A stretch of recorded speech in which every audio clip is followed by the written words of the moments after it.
तो news India ने ground zero का ओपिनियन पोल किया है। ग्राउंड जीरो पर जाकर के ओपिनियन पोल किया है, किसी एजेंसी से नहीं। हमारे जो रिपोर्टर्स हैं उन्होंने ग्राउंड जीरो पर जाकर के ओपिनियन पोल तैयार किया है। 403 सीटों का ये ओपिनियन पोल है और फेज वाइज हम आपको दिखा रहे हैं कि तस्वीर कैसे उभर सकती है।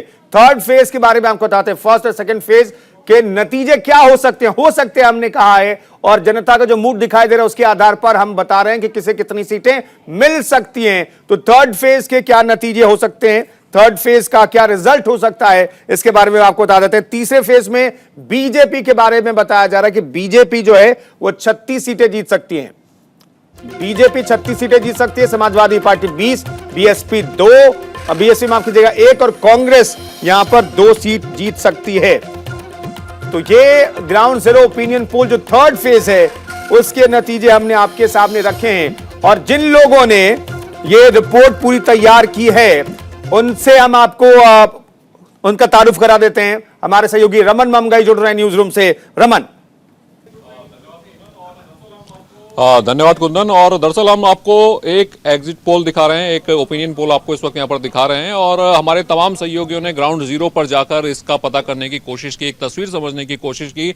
और कहते हैं कि जब आप कढ़ाई से एक चावल का दाना उठाते हैं तो आपको पता चल जाता है कि चावल कितने पके हुए हैं। तो ऐसी एक कोशिश है, समझने की कोशिश है। और मेरे तमाम सहयोगी जिन्होंने ग्राउंड जीरो पर बात की, मेरे सहयोगियों से जिन्होंने वहां पर जाके जनता से बात की, तमाम मुद्दों को लेकर बात की, और ये सवाल नहीं था कि आप किसको वोट डालेंगे, सवाल ये था कि किसके मुद्दे हैं, आप किस पार्टी से प्रभावित हैं, कौन सा नेता पसंद है। तो तमाम एक तस्वीर खींच के सामने हम आपके रखने की कोशिश कर रहे हैं। और ये जो लोगों से मैं इस वक्त बात करने वाला हूं, मेरे न्यूज रूम के जो साथी हैं, ये लगातार पिछले कई दिनों से उन सहयोगियों से बातचीत करते रहे, उन आंकड़ों को समझते रहे, कई घंटे इन्होंने काम किया, इन आंकड़ों के साथ उलझे रहे, और इस उलझन के बाद एक सुलझी हुई तस्वीर आपके लिए यहां पर लेकर आए हैं।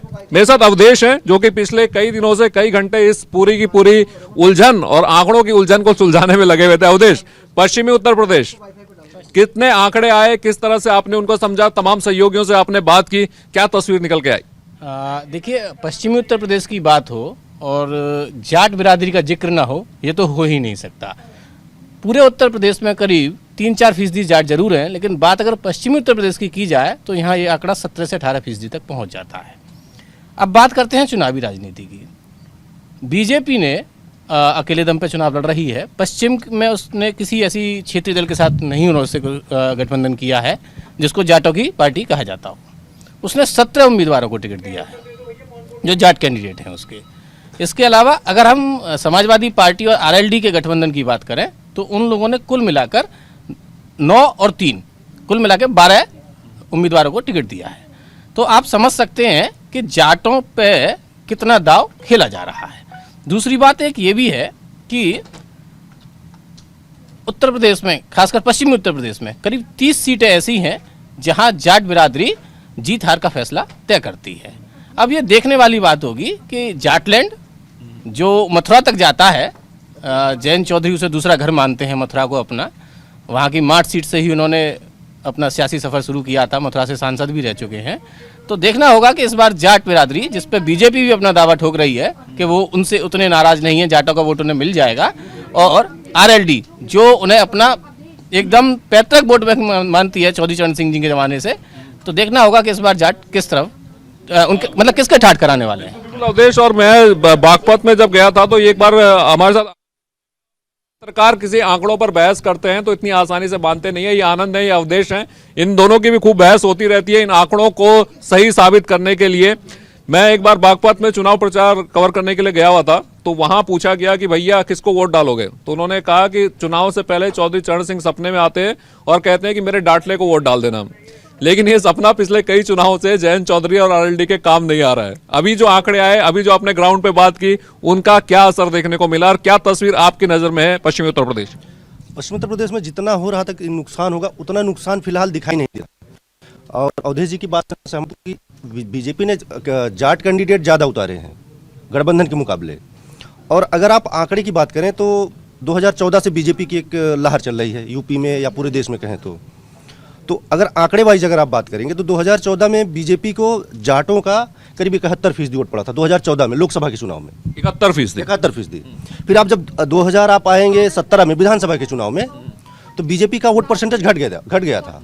41% 42% के आसपास उनको जाटों का वोट मिला था, लेकिन तब भी उनका जो सीट थी ज़्यादा थी। फिर आप आ जाइए लोकसभा में, जब गठबंधन हुआ 19 में आ जाइए, गठबंधन हुआ, मायावती भी थी उस गठबंधन में, जयंत भी थे उस गठबंधन में, अखिलेश यादव भी थे। वहाँ बीजेपी का जो परसेंटेज वोट था 41 है 17 के मुकाबले, और अगर 14 के मुकाबले कहेंगे तो 20% बढ़ा। अगर आप करीब 17 के मुकाबले कहेंगे तो 50% बढ़ा, करीब 91% वोट बढ़ा। तो जो नाराजगी की बात हो रही है कि जाट नाराज हैं, तो जाट नाराज हैं, जाहिर सी बात है थोड़ा बहुत नाराज हैं, तो क्या वो 91% से नाराज होकर 50% घट रहा है उनका वोट? जो 91% 2019 में बीजेपी पाई थी वोट, क्या वहां से उनका घट रहा है वोट? या जो 2017 में 41% वोट मिला था उनको जाटों का, उसमें से नुकसान हो रहा है? तो चलिए, अगर 2019 के मुकाबले विपक्ष से तुलना कर रहा है या बातें हो रही हैं, तब तो बीजेपी को ज्यादा नुकसान होता हुआ आंकड़े से भी नहीं दिखाई दे रहा, परसेंटेज वोट से भी। लेकिन अगर 17 के मुकाबले बात की जाए, अगर उसमें 41% के मुकाबले अगर कमी हो रही उसमें, तब तो नुकसान है बीजेपी को। लेकिन ऐसा होता हुआ दिखाई ग्राउंड पे ज्यादा नहीं दिखाई दे रहा, इसलिए पश्चिमी उत्तर प्रदेश में बहुत ज्यादा फर्क नहीं पड़ने वाला, बहुत ज्यादा नहीं पड़ेगा, लेकिन हाँ थोड़ा बहुत असर जरूर होगा, क्योंकि इस बार गठबंधन। चलिए, ये तमाम मेरे सहयोगी थे और जिन्होंने अपनी राय यहाँ पर रखी, और ये जो इनकी राय सामने आई है, ये आंकड़ों के साथ आई है। ये वो आंकड़े हैं जिनके साथ ये पिछले कई दिनों से उलझे हुए थे, तमाम लोगों से बातचीत कर रहे थे। Kundan, over to you. जानकारी देने के लिए, इस मसले पर जानकारी देने के लिए सहयोगियों की जो तरीके, जिस तरीके से उन्होंने ओपिनियन पोल तैयार किया है, वो तरीका भी हमें आपने समझाने की कोशिश की है। तो थर्ड फेज को लेकर के हम इस चर्चा को आगे बढ़ाते हैं। कुछ नए मेहमान भी हमारे साथ जुड़ गए। थर्ड फेज के बारे में एक बार फिर से हम आपको बता दें। थर्ड फेज में जो ओपिनियन पोल न्यूज इंडिया ने किया, उसके मुताबिक 36 सीटें बीजेपी प्लस जीत सकती है, एसपी प्लस 20 सीटें और बीएसपी 1 और कांग्रेस 2 सीट जीत सकती है। ये ग्राउंड जीरो का ओपिनियन पोल के नतीजे हैं। हम आपको बार बार कह रहे हैं, ओपिनियन पोल के नतीजे हैं और ये रिजल्ट नहीं है, रिजल्ट इससे इतर हो सकता है, न्यूज इंडिया बार बार कह रहा है। 3 और नए मेहमान हमारे साथ जुड़ गए।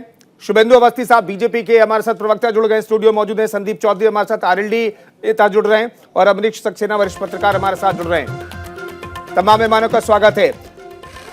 शुभेंदु अवस्थी साहब, दरअसल कानून व्यवस्था को लेकर जो है, महेश आर्य साहब ब्रेक पर जाने से पहले कह रहे थे कि कानून व्यवस्था की स्थिति जितनी बताई जा रही है उतनी सुधरी नहीं है। तो कानून व्यवस्था के आधार पर कैसे आप वोट मांग रहे हैं पश्चिम उत्तर प्रदेश से लेकर के पूर्वांचल तक? अरे साहब, ये लोग तो वो लोग हैं जो हमसे पूछते हैं कि अच्छे दिन कब आएंगे, जिन्होंने दिन ही सब खराब किए थे। अब कानून व्यवस्था इनको क्या समझ में आएगी? मेरे को तो यही कहना है कि आप जनता से पूछिए। हर मोहल्ले में हर महिला एक ही बात कह रही है कि हमारी सुरक्षा हो गई है। जो लोग रह रहे हैं वो ये कह रहे हैं कि हमारी सुरक्षा हो गई है। हम कुछ भी कहें उसका फर्क नहीं पड़ता, पर जब जनता ये बात कहती है तो फर्क पड़ता है, फर्क साफ है। जी, हमारे साथ संदीप चौधरी जी भी जुड़े हो चुके हैं। हम पश्चिम उत्तर प्रदेश से आगे बढ़ रहे हैं, तो संदीप जी से एक सवाल ले लेना चाहता हूं मैं। संदीप साहब, जिस नतीजे की आप लोग उम्मीद कर रहे थे, वो नतीजा क्या पश्चिम उत्तर प्रदेश में नहीं मिलने जा रहा है?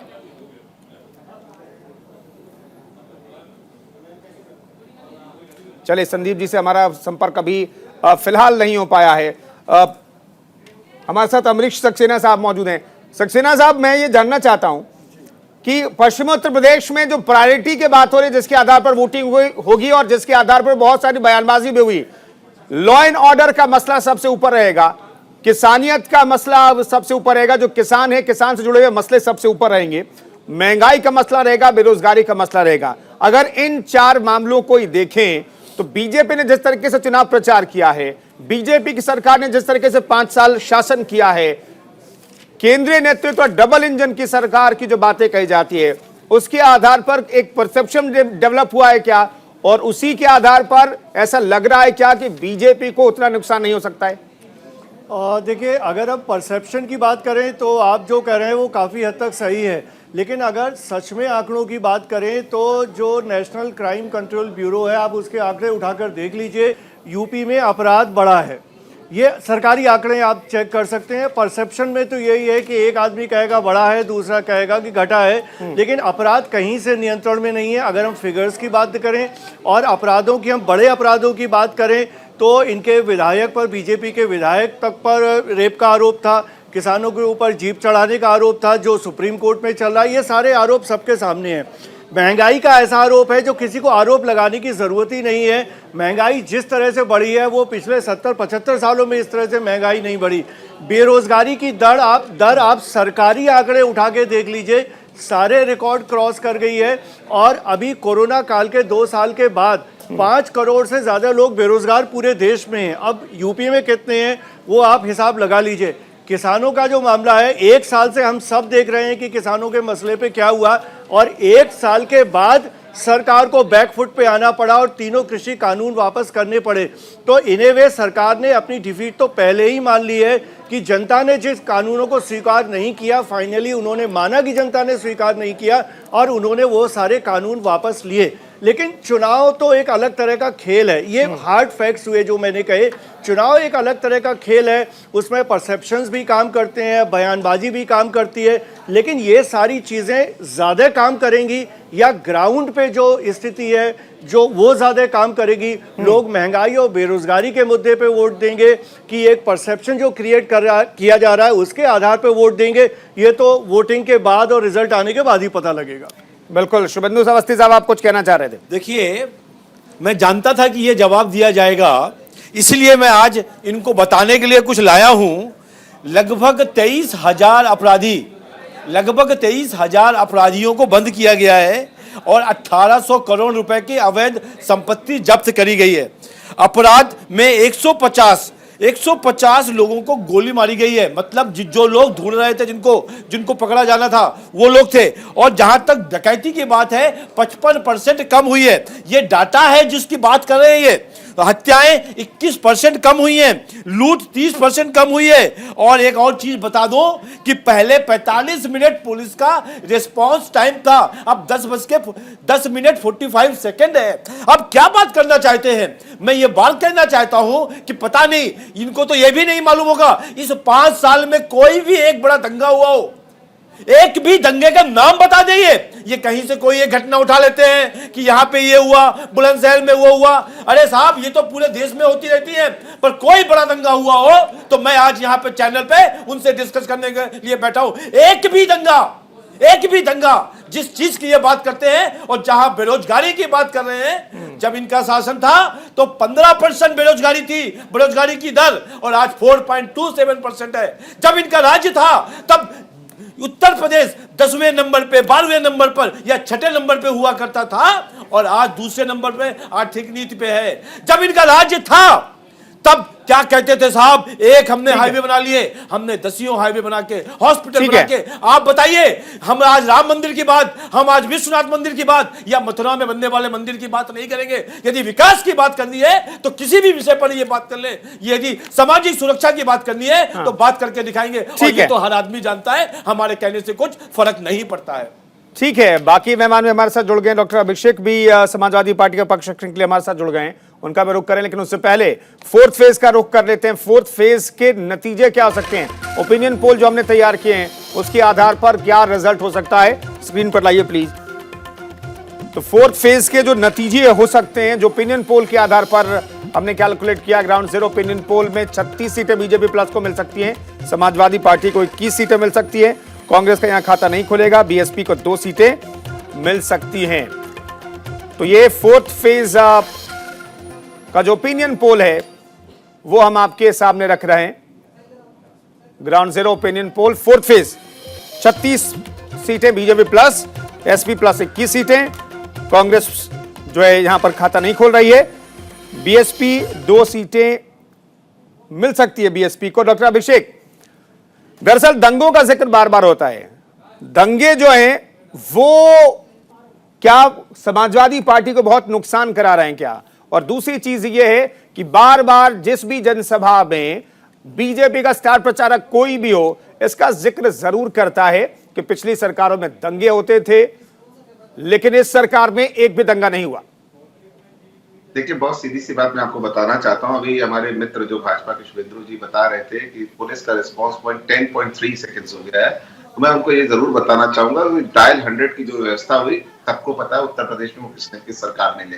पुलिस का जो अत्याधुनिकीकरण हुआ उत्तर प्रदेश में, वो किस सरकार ने किया, ये सबको पता है। 1090 किसने स्टैब्लिश किया, ये सबको पता है। जो डायल 100 की आप लखनऊ में बिल्डिंग देख रहे हैं, जिसमें भी डीजीपी की मुख्यालय की सबकी मीटिंग जहां माननीय मुख्यमंत्री जी और माननीय प्रधानमंत्री जी बैठे हुए थे, जिसने उसकी तारीफ करी वो भी माननीय अखिलेश जी ने बनवाया था। तो हमने काम करके दिखाया। ये नाम बदलते रहे हैं, हम तो बार बार कहते हैं ना, इन्होंने नाम बदला, रंग बदला और इसके अलावा इन्होंने कुछ किया नहीं। अभी ये बहुत शुभेंदु जी बड़े अहंकार से कह रहे थे कि विकास के मुद्दे पे बात कर ले। मैं इनसे बात करना चाहता हूँ। आज बिजली की व्यवस्था कहते हैं ना, ये उत्तर प्रदेश में बहुत बढ़िया है। 5 ऐसे पावर स्टेशन बता दीजिए या पावर प्लांट्स बता दीजिए जो आपने ईंट रखी हो उसका निर्माण किया। मैं आपसे ये पूछना चाहता हूँ। डॉक्टर अभिषेक वो कहते हैं बिजली तो आप दे ही नहीं पाते थे, पावर स्टेशन आपने बनाए लेकिन बिजली आप नहीं दे पाते थे। बिजली कहाँ गई थी? वो तो सफाई में डांस कर रही थी। अभी तो मैंने बोलना शुरू किया, आप पहले से इतना सफाई में सुन लेते, शुभेंदु जी सुन लेते जी। शुभेंदु जी बहुत विनम्रता से आपसे सर बिल्कुल आप बोलो सर। भाई हो आप, मेरे बड़े भाई हो, बड़े भाई का सम्मान पूरा है, उसमें कोई डाउट नहीं मुझे। मैं आपसे सीधा सवाल पूछ रहा हूँ कि आप बता दें 2017 से 22 में आपकी केंद्र और उत्तर प्रदेश में डबल इंजन की सरकार रही है, उत्तर प्रदेश का बिजली का कोटा कितना बढ़ाया गया? और 2014 से 2017 तक हमारी सरकार थी, हम कितने पत्र दिखा दें कि आपने हमारा कोटा बढ़ाया था कि नहीं बढ़ाया? एक सीधा सा सवाल आपसे, बिल्कुल सीधा। आज क्या आप महंगाई पे बात करते हो? अभी आपने बेरोजगारी दर की बात करी, आप केंद्र का ये आंकड़ा देख लो। 2017 में जब हमने सरकार छोड़ी थी, हम सरकार से बाहर हुए थे, 2.4% था बेरोजगारी दर, आज 4.72 है, बढ़ा है। आपके ही क्या कहते हैं श्रम मंत्री ने उत्तर प्रदेश की विधानसभा में ये बयान दिया कि रोजगार कम हुए कोरोना काल में। क्यों नहीं एक्सेप्ट करते हो? विधानसभा के पटल पे है, नोटेड बयान है ये, इसे एक्सेप्ट करना पड़ेगा। आज आप रोजगार मांगने के निकलता है नौजवान तो आप नहीं क्या डॉक्टर अभिषेक ये सरकार का फेलियर है क्या? क्योंकि कोरोना काल में सिर्फ भारत में नहीं, सिर्फ उत्तर प्रदेश में नहीं, हर जगह जॉब लॉस की खबरें तो आई। तो जॉब लॉस कोरोना काल में मैं इस बात को सरकार का फेलियर है क्या? मैं इस बात का आंसर देना चाहूंगा, प्लीज दीजिए, इसीलिए मैंने सवाल पूछा डॉक्टर अभिषेक। मैं बहुत सीधी सी बात कह रहा हूं। आप देखिए पूरे दुनिया में कोरोना आया, सारी जगह आया, हम जो कहते हैं पॉवर्टी इंडेक्स में 94 पे थे, 121 स्थान पे आ गए, 116 देश हो गए। ये हमारी तरक्की है, ये हमारा विकास है, इसे आप विकास कहते हो? आप कहते हो आप 80 लाख को क्या कहते हैं अन्न बांट रहे हो, उत्तर प्रदेश में आप कहते हो 15 लाख को अन्न बांट रहे हो। अब आपको कहते हैं आत्मनिर्भर बनाना था कि अपने ऊपर निर्भर बनाना था? किसी को भीख नहीं चाहिए। आप जो पैसे से जिसको दे रहे हो वो टैक्स पेयर्स का पैसा है, कोई अपनी जेब से भारतीय जनता पार्टी नहीं दे रही है। भारतीय जनता पार्टी पिछले 7 साल में 4700 करोड़ की पार्टी बन गई। कैसे बन गई? इलेक्टोरल बॉन्ड कहां से पैसा आया? डॉक्टर अभिषेक में आता हूं, सबको जवाब देना चाहिए। डॉक्टर अभिषेक में आता हूं, जरा सा हमारे साथ स्टूडियो विश्वेंद्र कुमार जी भी मौजूद हैं, वो भी कुछ रिस्पॉन्ड करना चाहते हैं। संदीप चौधरी भी हमारे साथ आरएलडी के नेता जुड़ गए, उनके पास भी जाऊंगा मैं, विश्वेंद्र जी के पास। विश्वेंद्र जी पहले ये बता दीजिए कि जनता कंफ्यूज है क्या? जहां हम देखते हैं सेंट्रल रिपोर्ट्स आती है, इकोनॉमिक सर्वे हमने देखा बजट से एक दिन पहले जब आया तो करीब 8-8.5% से ज्यादा की हमें ग्रोथ रेट का अनुमान लगाया गया। नेक्स्ट ईयर भी 8.5% के आसपास भी रहने की उम्मीद है। ये सारे आंकड़े आते हैं, दूसरी तरफ दूसरे आंकड़े प्रेजेंट करता है विपक्ष, तो जनता कंफ्यूज हो जाती है क्या ऐसे आंकड़ों की वजह से? बहुत ही अच्छा कुंदन जी आपने सवाल पूछा, इससे देश भ्रमित हो रहा है। हम निवेदन करते हैं सभी राजनीतिक पार्टियों से, जो सत्ता में है या विपक्ष में है, और चुनाव आयोग हो या जो सिस्टम हमारा बना हुआ है उस पर अंकुश होना चाहिए कि झूठे डाटे ना दिए जाए। झूठे डाटे पेश किए जा रहे हैं, चाहे वो सत्ता पक्ष हो या विपक्ष, ये बिल्कुल भी ठीक नहीं है और इससे जनता भ्रमित होती है। सच्चाई है, ये नहीं होना चाहिए और इसके लिए समाधान का रास्ता जरूर खोजना चाहिए। जैसे कि हम एक उदाहरण देंगे, 1996 से लेकर 2014 तक का 4 लाख लगभग किसानों ने आत्महत्या की, लेकिन 2014 के बाद के डाटे नहीं आ रहे। उनको डाटा कभी कुछ और दिया जाता है, कहीं कुछ और दिया जाता है। ऐसा नहीं होना चाहिए। इसी प्रकार से जीडीपी का ये जरूरी है। और एक साल अगर आप इजाजत है तो मैं खास बात कहना चाहूँगा चुनाव के विषय में। आपने कहा था पश्चिम उत्तर प्रदेश की बात, पश्चिम जो हवा होती है जो निरोगी बताई जाती है, जब हवा चलती है तो जो पश्चिम की हवा चलती है तो इंसान के लिए हित की होती है। जो कबड्डी खेलते हैं, क्रिकेट खेलते हैं या जो कुश्ती लड़ते हैं या जो आम इंसान चोट लग जाती है तो पूर्व की हवा से नुकसान पहुंचता है उनको। तो पश्चिम की जो हवा चल रही है वो पश्चिम उत्तर प्रदेश से चल रही है। और पश्चिम उत्तर प्रदेश में जो 10 तारीख को 11 जिले के 58 जो सीटों पे चुनाव हो रहा है उसमें 53 सीट भारतीय जनता पार्टी के पास आई थी। लेकिन इस समय इस बार जो हमने डाटा आपने दिखाए, मैं इन डाटा का बहुत सम्मान करता हूं। न्यूज इंडिया ने बहुत शानदार डाटा दिखाए हैं और कुंदन जी विशेष तौर पर ये बधाई भी देता हूं इस बात को न्यूज इंडिया के लिए कि मुद्दा भी अच्छा लिया और डाटा भी अच्छा लिए। ठीक है। इसमें थोड़ा सा और ये कहना चाहूंगा, डाटा जो आपने दिया थोड़ा सा और जो 35 सीट पहले चरण में दिखाई गई है शायद वो और कम हो जाएगी, क्योंकि यहाँ लहर का माहौल बना हुआ है। जो कल भी एक खास बात हुई, सिसोल जो प्रसिद्ध है, जो किसानों की राजधानी कही जाती है, कल वहां पर किसान यूनियन के राष्ट्रीय अध्यक्ष नरेश टिकैत जी और ये जयंत चौधरी जी की एक मीटिंग हुई है, वहां खाना खाया गया और उनको आशीर्वाद दिया गया। उसकी बड़ी चर्चा हो रही है, नीचे दबी जुबान से बहुत सारी चर्चा हो रही है। और एक खास पॉइंट एक और आया है कि एक आपने सुना भी आज टीवी पे चल रहा है कि आगरा के फतेहाबाद में जो वोट डलवाई जा रही है, जो पोस्ट बैलेट की जो वोट है, उस पर चर्चा हो रही। कल मैं एक इंटरव्यू ले रहा था बुढ़ाना क्षेत्र के गठबंधन के उम्मीदवार राजपाल बालियान जी का। ठीक। उन्होंने कहा कि ये दिक्कतें आ रही हैं हमारे साथ में, इसका समाधान होना चाहिए। तो इससे ठीक है, उस पर तो चुनाव एक संज्ञान लेगा, उस पर जो भी फैक्ट होंगे वो निकल करके सामने आएंगे। संदीप चौधरी साहब, पश्चिम की हवा कम से कम ओपिनियन पोल में विपक्ष की सेहत मजबूत करता हुआ नहीं दिखाई दे रहा है। बताऊं, पश्चिम की जो हवा है तो वही जो हवा पश्चिम बंगाल में चलेगी वही हवा पश्चिम उत्तर प्रदेश में चलेगी, जो हवा झारखंड में चलेगी वही पश्चिम उत्तर प्रदेश से चलेगी, जो छत्तीसगढ़ में चली थी वही हवा पश्चिम उत्तर प्रदेश से चलेगी, महाराष्ट्र में जो हवा चली वही पश्चिम उत्तर प्रदेश से चलेगी, राजस्थान में जो हवा चली थी वही पश्चिम उत्तर प्रदेश से चलेगी, दिल्ली में जो हवा चली थी वही पश्चिम उत्तर प्रदेश से चलेगी। और इन सब हवा में बीजेपी ने उसका साफ करने का काम किया था। अब उसके कारण है अभी बीजेपी के साथ बता रहे थे कि कोई दंगा नहीं हुआ। आप कुछ ये बताइए, दुनिया के इतिहास में इतना लंबा किसान आंदोलन हुआ कहाँ हुआ? ये आपके राज्य में हुआ।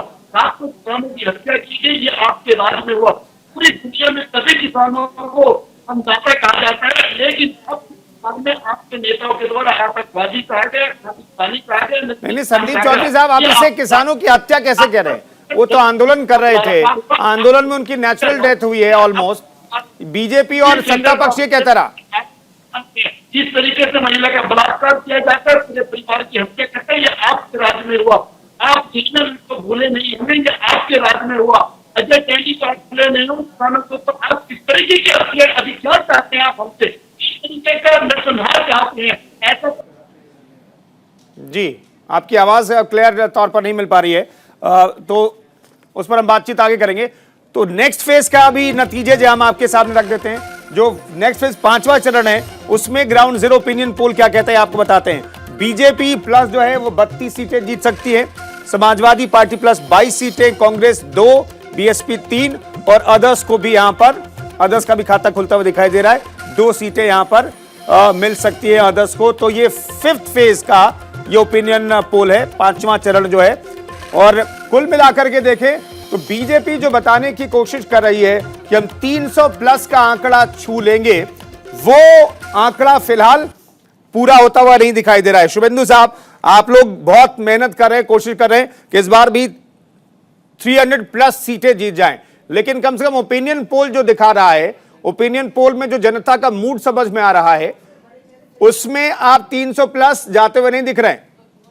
देखिए, मैं एक चीज कहना चाहता हूं, आज तक क्या आपने देखा ओपिनियन पोल में जो फिगर दिखती है और धीरे धीरे जो पार्टी जीत रही होती है ओपिनियन पोल में, उसके फिगर बढ़ते रहते हैं और 10% से लेके 20% फिगर तक बढ़ता है।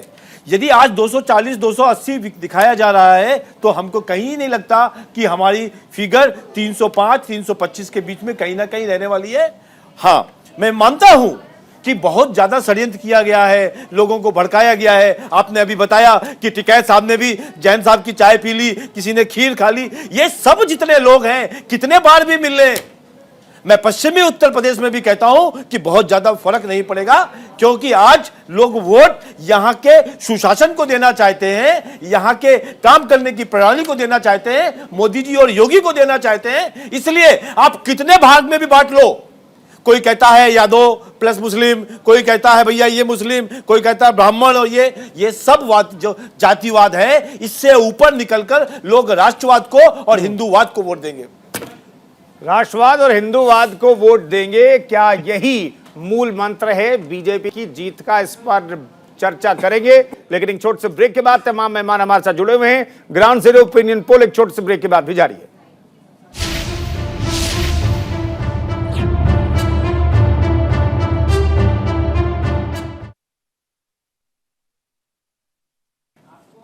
तो ग्राउंड जीरो ओपिनियन पोल आप न्यूज इंडिया पर देख रहे हैं और 6th फेज के क्या नतीजे हो सकते हैं ये भी हम आपके सामने रखने जा रहे हैं। 6th फेज के नतीजों की अगर हम बात करें तो क्या नतीजे हो सकते हैं आप इन तस्वीरों में देख सकते हैं। इस ग्राफिक्स के जरिए 35 सीटें बीजेपी को मिल सकती है, 15 समाजवादी पार्टी 15+ और बाकी जो बीएसपी है यहां पर 5 सीटें बीएसपी को मिल सकती है, कांग्रेस को भी 2 सीटें मिलती हुई दिखाई दे रही है। तो 57 सीटों का ये जो छठा चरण है उसमें ये नतीजे रह सकते हैं। हमारे साथ तमाम मेहमान जुड़े हुए हैं। संदीप चौधरी साहब, ये चर्चा लगातार हो रही थी कि गलत घर तो नहीं चुन लिया आपके राष्ट्रीय अध्यक्ष ने, और ये नतीजे बता रहे हैं कि सत्ता के करीब समाजवादी पार्टी और आपका गठबंधन जो है वो नहीं पहुंच रहा है। बात भी करूंगा, और जो आपने पहले कहा था मेरी आवाज आप तक नहीं पहुंच रही थी, कैसी हवा चल रही है वो भी मैं बताऊंगा। हमने बिल्कुल सही चुना है, हम उस घर को नहीं चुन सकते जो किसानों का हत्यारा हो, आपको क्लियर कर दूं। और हवा की बात आती है तो मैं आपको बताऊं, पश्चिम उत्तर प्रदेश में पश्चिम बंगाल वाली हवा चलेगी, बीजेपी के पैर पंजे नहीं लगेंगे। पश्चिम उत्तर प्रदेश में झारखंड वाली हवा चलेगी, बीजेपी का सुपड़ा साफ हो जाएगा। पश्चिम उत्तर प्रदेश में छत्तीसगढ़ वाली हवा चलेगी, बीजेपी का नामो निशान नहीं बचेगा। पश्चिम उत्तर प्रदेश में महाराष्ट्र वाली हवा चलेगी, बीजेपी की सरकार नहीं आएगी। पश्चिम उत्तर प्रदेश में राजस्थान वाली हवा चलेगी, यहाँ पे बीजेपी का सुपड़ा साफ रहेगा। दिल्ली वाली हवा चलेगी, बीजेपी का नामो निशान नहीं रहेगा। तो यही हवा चल रही है आज देश में, वही उत्तर प्रदेश में चलने वाली है। यही बात बीजेपी के साथी कह रहे थे कि कहीं दंगे नहीं हुए, कहीं कुछ कत्लेआम नहीं हुआ। तो आप मुझे ये बताइए, दुनिया का सबसे बड़ा प्रोटेस्ट दिल्ली में हुआ, किसानों को क्या कहा गया? उत्तर प्रदेश में इन्हीं की सरकार थी, कभी आतंकवादी, कभी खालिस्तानी, कभी नकली किसान। उसके बाद 700 किसानों की जान चली गई, जो आज तक के इतिहास में सबसे बड़ा बलिदान है किसानों का। फिर भी ये कहते हैं हमारी सरकार में कुछ नहीं हुआ। 1 minute please, let me complete. उसके बाद कुलदीप सेंगर को आप भूले नहीं होंगे, इन्हीं की सरकार थी, किस तरीके से बलात्कार किए जाते हैं, किस तरीके से परिवार का नरसंहार किया जाता है। आप चिन्मयानंद को भूले नहीं होंगे, इन्हीं की सरकार थी, किस तरीके से बेटियों के बलात्कार किए जाते हैं। समाजवादी पार्टी के मंत्री को भी कोई नहीं भूला है, हाथरस को, समाजवादी पार्टी के मंत्री को भी कोई नहीं भूला है जो अभी तक सजा काट रहा है। आप अभी सर, मैं विपक्ष के पास से जा रहा हूँ, शुभेंदु जी के पास मैं लास्ट में जाऊंगा। धीरे धीरे सबको सुन लेते हैं ना, क्योंकि फिगर भी बहुत सारे फिगर अभी बाकी है, उसे भी हम रखेंगे अपने दर्शकों के सामने। अभिषेक साहब, दरअसल विपक्ष तो ये कह रहा है कि भाई राजस्थान वाली हवा चलेगी, छत्तीसगढ़ वाली हवा चलेगी, झारखंड वाली हवा चलेगी, लेकिन मैं ये जानना चाहता हूं कि समाजवादी पार्टी ने क्या सोच करके रखा है। क्या जिन मुद्दों को आपके राष्ट्रीय अध्यक्ष उठा रहे हैं उन्हीं मुद्दों के आधार पर ऐसा लगता है जो कि बीजेपी 2014, 17 और 19 में जो सुनामी जो जीत की लाने में कामयाब हुई थी उसे आप रोक पाएंगे? कुंदन जी, बहुत आपने देखा होगा, अभी कहते हैं ना बहुत सारा सोशल मीडिया आजकल चल रहा है, वीडियो चल रहा है, सिराथू का वीडियो चल रहा है, प्रयागराज में हंडिया का वीडियो चल रहा है। मैं इधर अभी आपने चौथे 5वें फेज की बात करी, 6ठे फेज की बात करी, मैं उसकी बात कर रहा हूँ। मैं बाकी जगह नहीं जाता। पश्चिम में तो आरएलडी के हमारे मित्र ने सब चीज बता दी। गांव में दौड़ा के इनके प्रत्याशियों को अंदर नहीं घुसने दिया जा रहा। चाहे सुल्तानपुर की घटना ले लो, चाहे प्रयागराज की हंडिया की घटना ले लो, चाहे सिराथू की घटना ले लो, मैं जिले गिनाते थक जाऊंगा, नहीं हो पाएगा। तो ये सबको पता है। आप लोग कह रहे हो इनको इतनी सीटें मिल रही है, मुझे नहीं पता। अगर जनता दौड़ा रही है तो मुझे नहीं पता। जनता को ये पता है कि महंगाई से वो कितना परेशान है। सवाल पूछ रही है 5 साल आप कहाँ रहे, कितने सोशल मीडिया पे वीडियोस वायरल है, आप उसे देख सकते हो, उसे जान सकते हो। अभी मैं बात करता हूँ अम्बेडकर नगर, जिसकी आपने अभी बात करी, पोलिंग में जा रही है। 5 में अगर 1 सीट भाजपा जीत जाएगी तो जरूर मैं आपसे बात करूंगा, चैलेंज के साथ कह रहा हूँ। आजमगढ़ में भारतीय जनता पार्टी 1 से 2 सीट अगर जीत जाएगी तो आप जरूर मुझसे बात करिएगा। बलिया, मऊ, गाजीपुर, मैं जिले गिनाते चला जा रहा हूँ, मैं आपको ये जिले गिना रहा हूँ। आप बताइएगा भारतीय जनता पार्टी यहाँ कितनी सीटें जीत रही है। आप इतना मार्जिन आप इनको दे रहे हो, ये आपका ओपिनियन पोल हो सकता है। जैसे बंगाल में भी एक ओपिनियन पोल आया था, वहां तो इनकी 2/3 की सरकार बन रही थी, और जब रिजल्ट आया तो क्या हुआ सबको पता है। इसी तरीके से इनको क्लीन मेजोरिटी की सरकार वहां पे भी मिल रही थी, झारखंड में भी। वहां क्या हुआ सबने देखा। तो ये कहते हैं ओपिनियन पोल्स है, आपकी ओपिनियन अलग हो सकती है, पर कहते हैं ना जो मतदाता है वो बहुत साइलेंट वोटर है।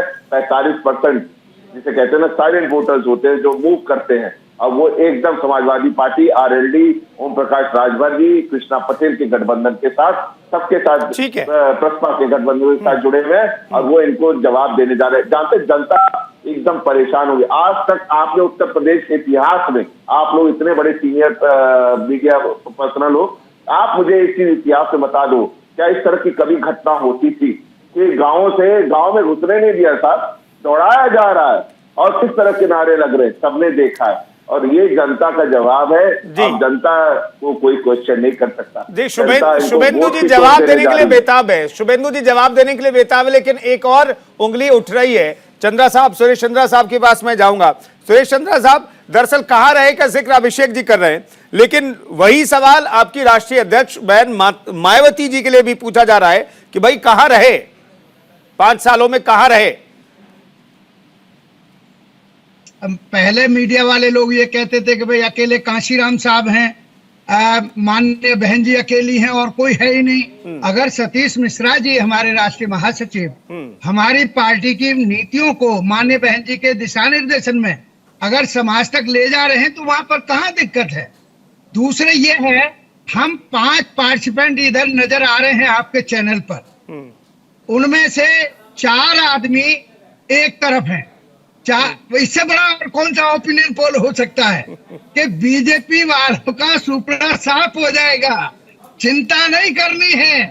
क्योंकि सबसे बड़ी बात यह है, मैं तो ऐसा भी जानता हूं, इंडिया का मुहावरा है कि पहले जो झूठ बोलते थे उन्हें, अरे सर सुनोगे तभी ना। अब आप लोग जब अभी आपको गिना दिए, भाई वेस्ट बंगाल का आपने यही दिखाया, इंडिविजुअल मत ले जाना, जनरल मीडिया की बात कर रहा हूँ, ठीक है। और राजस्थान भी वही है, मध्य प्रदेश भी वही हो गया, और उधर जाएंगे महाराष्ट्र में भी वही है जी। तो उत्तर प्रदेश में भी सुपड़ा साफ होना है।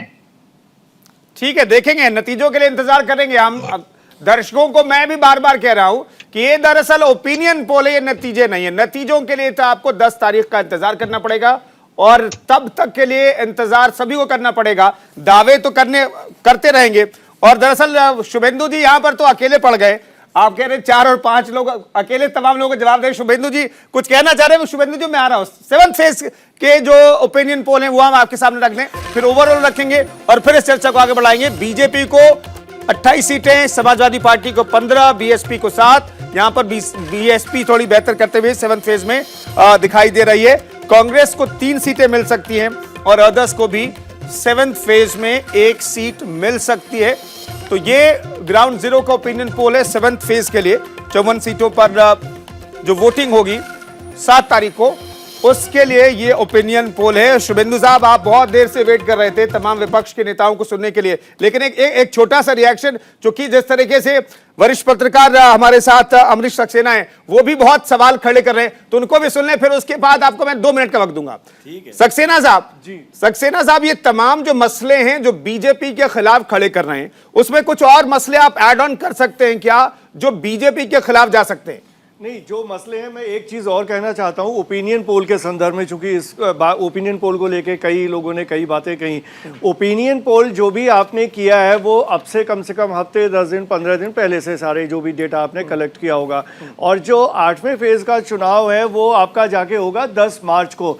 एक ऐसा पोल जो लास्ट फेज के हिसाब से अगर हम कैलकुलेट करें 1 या 1.5 महीने पहले हुआ है, तो उस पर सवाल वहीं खड़ा हो जाता है, क्योंकि हर समय हर दिन स्विंग होता है इलेक्शन, वोट इधर से उधर जाता है। फर्स्ट फेज के बाद सेकंड फेज में चेंज होगा, थर्ड फेज में चेंज होगा, वो स्विंग इधर होगा कि उधर होगा किसी को नहीं पता।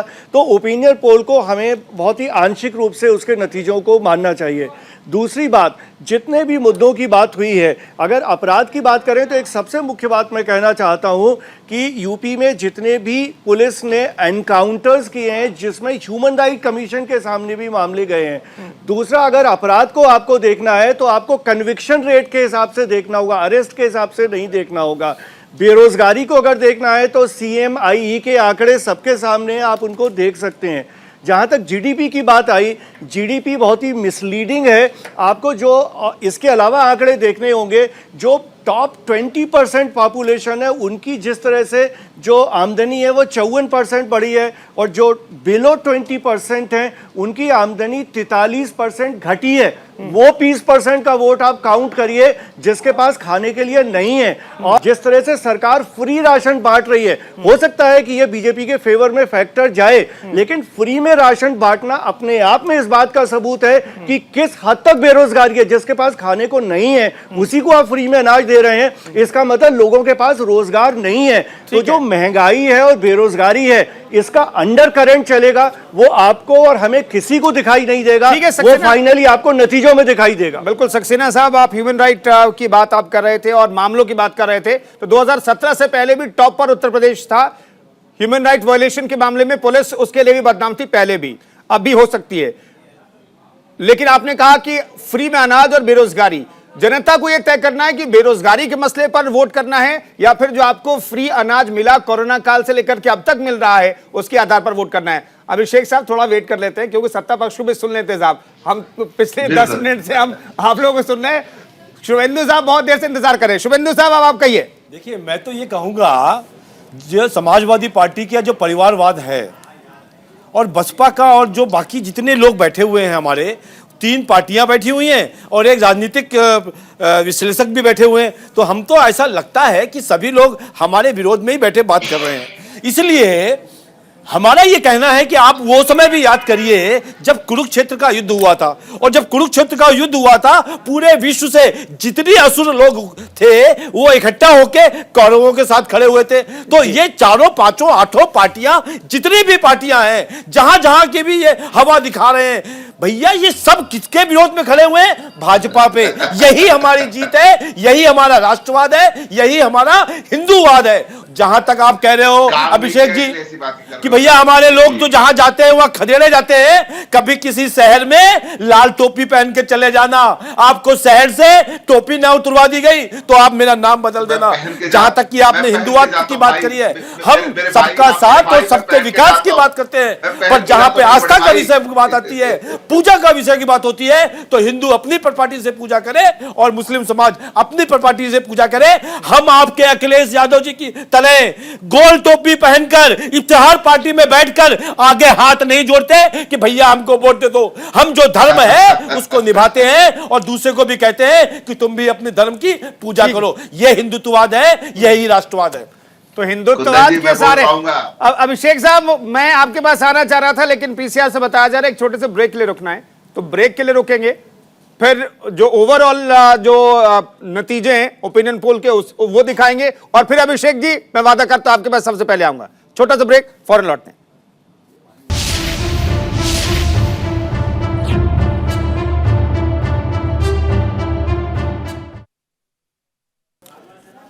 तो ग्राउंड जीरो ओपिनियन पोल आप न्यूज इंडिया का देख रहे हैं। 7 के 7 चरणों का क्या नतीजा हो सकता है, जब नतीजे हम 10 मार्च को देखेंगे तो क्या तस्वीर उभर करके सामने आ सकती है, वो हमने आपके सामने रखा है। अब ओवरऑल क्या आंकड़े हैं ये हम आपको दिखाने की कोशिश करते हैं। ओवरऑल आंकड़ों पर अगर आप नजर डालें, 403 सीटों को अगर आप कैलकुलेट करें फेज वाइज तो ये नतीजे सामने आएंगे। 225 से 235 सीटें जो है वो बीजेपी प्लस को मिलती हुई दिखाई दे रही हैं। ये ओपिनियन पोल है, मैं बार बार कह रहा हूं, नतीजे से इतर हो सकते हैं, नतीजे से उलट भी हो सकते हैं क्योंकि ओपिनियन पोल है। समाजवादी पार्टी को 135 से 145 सीटें मिलती हुई दिखाई दे रही हैं। बीएसपी 20 से 25 सीटें मिल सकती है बीएसपी को, और कांग्रेस का ग्राफ भी बढ़ सकता है, 10 से 15 सीटें कांग्रेस को मिल सकती हैं, चूंकि कांग्रेस की महासचिव, कांग्रेस की उत्तर प्रदेश प्रभारी प्रियंका गांधी लगातार पिछले कुछ महीनों से उत्तर प्रदेश के लिए काम करें तो इसका रिजल्ट मिल सकता है। तो 225 से 235 सीटें बीजेपी को, 135 से 145 सीटें समाजवादी पार्टी को। अभिषेक साहब, आपके पास ही पहले मैं आऊंगा। यह फायदा तो हो रहा है समाजवादी पार्टी को, करीब करीब मैं कह रहा हूं कि करीब 90 से 100 सीटों का फायदा आपको होगा, लेकिन सत्ता में आप नहीं आने वाले हैं। मैं आपको बहुत सीधी से, आप सवाल पूछ लो, उसके बाद मैं जवाब नहीं, चलिए कहिए। नहीं, पहले आप सवाल पूछ लो, फिर उसके बाद एक साथ जवाब दूंगा। नहीं, मेरा सवाल यह कि आपने इतनी मेहनत की, आपके नेता ने मेहनत की, गठबंधन बनाया, आपने बहुत अच्छी पॉलिटिक्स करने की कोशिश की, लेकिन जो पुराने जो दाग हैं, जो पुराने जो आंकड़े हैं जिसे बीजेपी पेश करती रहती है, और अब खुलकर बीजेपी के लोग कहते हैं, शुभेंदु साहब कह रहे हैं, हिंदुत्व और राष्ट्रवाद, ये दोनों जो चीजें हैं वो आपकी तमाम चीजों पर भारी पड़ जाती हैं, ऐसा लग रहा है क्या? कुंदन जी, जितने राष्ट्रवादी हमारे शुभेंदु भाई होंगे, उससे ज्यादा राष्ट्रवादी मैं भी हूँगा। मैं वही बोल रहा हूँ ना, मैं देश के जनता का ट्रीटमेंट करता हूँ, एक प्रोफेशनल डॉक्टर हूँ। बिल्कुल। तो कहते हैं ना, मैं देश के प्रबुद्धि में मैं भी सहयोग कर रहा हूँ। मेरे राष्ट्रवाद पे किसी की सर्टिफिकेट की जरूरत नहीं, पहली बात। दूसरी बात, मैं बात करना चाहता हूँ कि परिवारवाद की ये लोग बात करते हैं, परिवारवाद की बात करते हैं। राजनाथ सिंह के 2 बेटों को टिकट दे दिया, लालजी टंडन के बेटे को टिकट दे दिया, वो क्या कहते हैं, कल्याण सिंह के बेटे को टिकट दे दिया, स्वाति सिंह के पति को टिकट दे दिया। ये परिवारवाद में नहीं आता साहब, इसे परिवारवाद मत गिनिएगा आप प्लीज, इसे परिवारवाद नहीं गिना जाता। कहते हैं इनकी परिवारवाद की डेफिनेशन अलग है, ये परिवारवाद की डेफिनेशन अलग है। मैं अभी बात कर रहा था, आपके अभी सर्वे में मैंने देखा, आजमगढ़ में आपने भारतीय जनता पार्टी को 5 सीटें दी। मैं आपके ओपिनियन पोल पे चैलेंज करता हूँ, उस दिन राजनीति छोड़ दूंगा जिस दिन भारतीय जनता पार्टी साहब राजनीति मत छोड़ो, आजमगढ़ से जीत, अभिषेक जी बहुत लंबा समय है, जीत के दिखा दे। बहुत बड़ा स्टेटमेंट दे रहा हूँ मैं। अभिषेक जी अच्छा नहीं लगता ये आपके मुंह से बातें? मैं एकदम बहुत जिम्मेदार प्रवक्ता हूँ, मैं राष्ट्रीय प्रवक्ता समाजवादी पार्टी का, बहुत जिम्मेदार प्रदेश में सरकार है, आपकी पार्टी है, तो राष्ट्रीय प्रवक्ता हो या प्रदेशी प्रवक्ता हो, कितनी सीटें जीतेंगे अभिषेक साहब? अभिषेक साहब ना, न्यूज जमानत जब्त कराने जा रहे हैं इनकी, मैं आपको बता रहा हूँ। 8 बार के हमारे विधायक हैं आजमगढ़ सदर से, कितनी अतरौलिया हम लगातार जीतते जा रहे हैं। मैं सीट गिना रहा हूँ आपको, पुल पर पवई हम लगातार जीतते जा रहे हैं। इनका जो पुराना कैंडिडेट था, हमारे जो कैंडिडेट है उनका बेटा था, उसको टिकट इन्होंने नहीं दिया, क्योंकि हार के डर से उसको टिकट नहीं दिया। मैं सीटें गिनाता चला जाऊंगा आपको। ओवरऑल बता दीजिए अभिषेक साहब, ओवरऑल बता दीजिए, दर्शक आपको याद रखेंगे, मैं भी आपको याद रखूंगा। नतीजा मैं बिल्कुल याद रख लीजिए, आजमगढ़ में हम 8 से 10 सीटें जीतते जा रहे हैं, बहुत मजबूती से लड़ रहे हैं आजमगढ़। आपने हमें 2 सीटें दिखाई, आपने जौनपुर में, सुन लीजिए, आपने हमें जौनपुर, चलिए अब ओवरऑल बता दीजिए अभिषेक साहब, ओवरऑल बता दीजिए कितनी सीटें ओवरऑल 250 प्लस जा रहे हैं आज की डेट में, 250 प्लस, और जनता ने चाहा तो 350 प्लस जाएंगे। छोटा सा रिएक्शन, छोटा सा, बहुत छोटा सा। मैं ये कहना चाहूँ, ये चुनाव वास्तविक रोमांचकारी होगा, 2022 वाला ऐतिहासिक होगा। मैं बात कहना चाहूँ, भारतीय जनता पार्टी के अच्छे कार्य रहे, उनकी हमने चर्चा भी की है, सुरक्षा सबसे बड़ा मुद्दा रहा, लेकिन ये भी बात माननी पड़ेगी कि जो लोकदल का और सपा का गठबंधन है वास्तविक लहर के रूप में है। मैं आपको एक एग्जाम्पल देता हूँ, कल ही उस पश्चिम उत्तर प्रदेश के बुढ़ाना क्षेत्र जो मुजफ्फरनगर दंगे से परिचित रहा, उसी की एक सीट है विधानसभा बुढ़ाना, उस पर हम थे और कई उदाहरण मिले। एक उदाहरण मिला कि बारात में, मैं आपको दिखाना चाहूंगा कि बारात में इसमें विशेष तौर पर गाने चल रहे, जो दूल्हा है वो दूल्हा अपने हाथ में आरएलडी का झंडा लेता है, तो झंडे को लेकर होगा तो वो झंडा लेकर के चल रहा है, ठीक है, वो सर विशेष बात नहीं सर, दूल्हा ये लहर है, जो लहर है, ये माननी पड़ेगी, ये लहर है, ये मानना पड़ेगा, शादी में गाना हो गठबंधन की ये विशेष बात है। चूंकि मैं उसको कवर किया, मैंने देखा उसका नाम था विश्वेंद्र उर्फ निहाल नाम था। ठीक है विश्वेंद्र जी ठीक है, हो सकता है कि वो कार्यकर्ता हो रहा हो, वो पार्टी उसके भाई का नाम आदेश तोमर है, पिता का नाम राजकुमार तोमर है। मैंने सुरेश चंद्रा साहब इंटरव्यू किया वो वहां जाकर। ठीक है विश्वेंद्र सुरेश चंद्रा के बारे में बताया जा रहा है कि उनके पास आवाज नहीं पहुंच पा रही, एक बहुत महत्वपूर्ण सवाल था। लेकिन संदीप चौधरी साहब, संदीप चौधरी हमारे साथ जुड़े, संदीप चौधरी भी हमारे साथ नहीं जुड़े। संदीप चौधरी साहब, चलिए चंद्रा साहब हमारे साथ जुड़े हुए हैं, बताया जा रहा है। चंद्रा साहब मैं एक चीज जानना चाहता हूं, जो वोट प्रतिशत इंटैक्ट था 2017 के चुनाव में, करीब करीब 22%, सीटें बहुत कम आई। मेरा सवाल यह है कि वोट प्रतिशत इंटैक्ट रहेगा कि नहीं? सीट को तो हम थोड़ी देर के लिए भूल जाते हैं, वोट प्रतिशत इंटैक्ट रहने वाला है कि नहीं?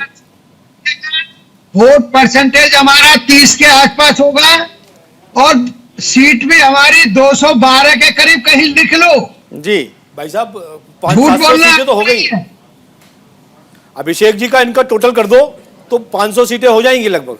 नहीं, आपकी सीटें जोड़नी पड़ेगी उसमें। बीजेपी वाले हम झूठ नहीं बोलते। हम 212 बता रहे हैं। नहीं, शुभेंदु जी सरकार बनवाना बता रहे हैं। जोड़नी होगी। शुभेंदु जी भैया ये खेल रहे हैं ना खेल। जोड़नी होगी। शुभेंदु जी क्या? कहिए। मैं तो ये कह रहा हूं कि वो अभिषेक जी इतने कंफर्म है और कह रहे हैं मैं राजनीति छोड़ दूंगा। अभिषेक जी याद रखना, आप आज मैं आपको चैलेंज कर रहा हूं कि आप राजनीति छोड़ के भारतीय जनता पार्टी में ज्वाइन कर लीजिएगा, क्योंकि मैं ये कह रहा हूं कि कभी भी चैनल पे इतनी बड़ी बातें नहीं करी जाती, कभी भी चैनल पे इतनी बड़ी बातें नहीं करी जाती कि हम राजनीति छोड़ देंगे। मेरी बात कंप्लीट होने दीजिए प्लीज। मैं कह रहा हूं, मैंने चैलेंज एक्सेप्ट किया। आप 5 सीटें आजमगढ़ में, हाँ। 5 सीटें आजमगढ़ में। अच्छा वो वाली बात थी, चलो वहां तक का रहने वाला हूं, बच गए आप बच गए, आप राजनीति में रहोगे, आप रहोगे राजनीति में। मैं ये कह रहा हूं मैं राजनीति में अगर ठीक है, सक्सेना साहब छूट ना जाए। सक्सेना साहब 10 से 20 सेकंड में आप प्लीज अपने जवाब दे दीजिएगा। ये जो ओवरऑल आंकड़े हैं, इसमें कितने का बदलाव आप देख रहे हैं? इसमें मुझे कम से कम 10 से 20% का बदलाव दिखाई दे रहा है जो आपने आंकड़े दिए जी। हैं। और ये आंकड़े सिर्फ सीटों में आप मत देखिए, वोट परसेंटेज और सीट दोनों को मिला के देखिए, क्योंकि बहुत बार हम देखते हैं कि वोट परसेंटेज और सीटों में कोई तालमेल नहीं होता। जैसे पिछली बार ही बीएसपी को वोट परसेंटेज अच्छा मिला था, सीटें नहीं मिली, तो 2 या 3 या 4% का वोट परसेंटेज इस पार्टी से उस पार्टी में हो रही सीटों की फिगर एकदम आपको कुछ अलग ही दिखाई देगी।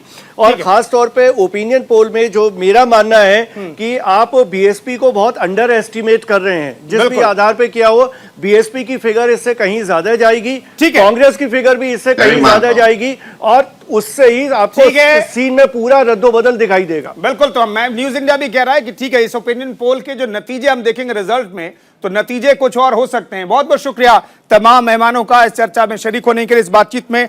तो कुल मिलाकर के ग्राउंड जीरो को ओपिनियन पोल न्यूज इंडिया ने किया, और ये रियलिस्टिक मैं इसलिए कह रहा हूं, हालांकि सैंपल साइज छोटा हो सकता है क्योंकि हमारे जो रिपोर्टर्स हैं वो ग्राउंड जीरो पर गए, लोगों से बातचीत को, उसके आधार पर हमने नतीजे ये तैयार किए थे, जिस नतीजों को हमने फिगर में आपके सामने रखा, और इस फिगर के आधार पर बीजेपी की सरकार फिर से बनती हुई दिख रही। नतीजे इससे उलट भी हो सकते हैं। न्यूज इंडिया फाइनली आपको यह कह रहा है।